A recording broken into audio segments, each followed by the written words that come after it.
changing very fast right in front of us. The old world is gone, frankly, the world I grew up in, and we live in a new era in geopolitics, and it's going to require all of us to sort of re-examine what that looks like and what our role is going to be. And we've had many of these conversations in private with many of our allies, and they are our allies, and we need to continue to have those conversations, and I think Saturday, hopefully, and the meetings we'll have there will move us in that direction. Do you think Greenland will be an issue, or are you going to talk about it, or is that done deal? Greenland? Yeah, Greenland. Oh, I'm sure somebody will raise it, you know. We're working on that. We feel good about it.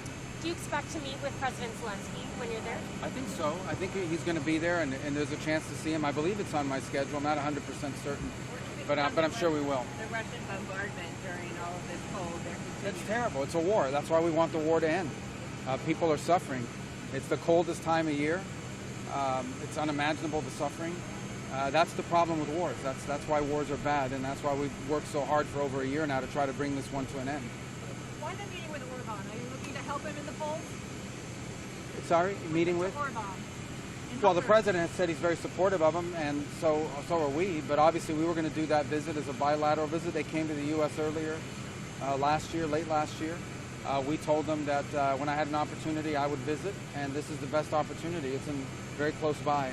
We're also going to go by Slovakia, which is we met with them at the end of last year in Florida, or early this year, I forget, during the holidays. So we also told them we'd go by. So it just made sense to sort of stack it onto this trip. So this is going to be your third transatlantic trip in the last week. It is? Oh, because third time crossing the Atlantic. Yeah, that's right. Well, then I got a fourth time on the way back. Yeah. So, what is there a message here for Europe, or is it just basically, well, I went to the Olympics and now I'm doing,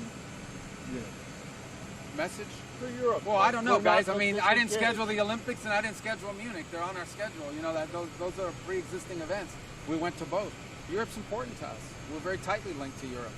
I think most people in this country can trace both either their cultural or their personal heritage back to Europe. So we're deeply tied to Europe, and our futures have always been linked and will continue to be. So we just got to talk about what that future looks like.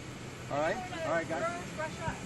I'm not going to Russia this time, no. Are you going to urge Hungary and Slovakia to stop buying Russian energy? Well, we'll have those conversations with them. We'll talk to them about what needs to happen. Yeah, I'm not going to get into what we're going to say in those meetings, but more than anything else, these are countries that are very strong with us, very cooperative with the United States, work very closely with us, and it was a good opportunity to go see them. And two countries I've never been in. So, all right, guys, let's go. Thank you.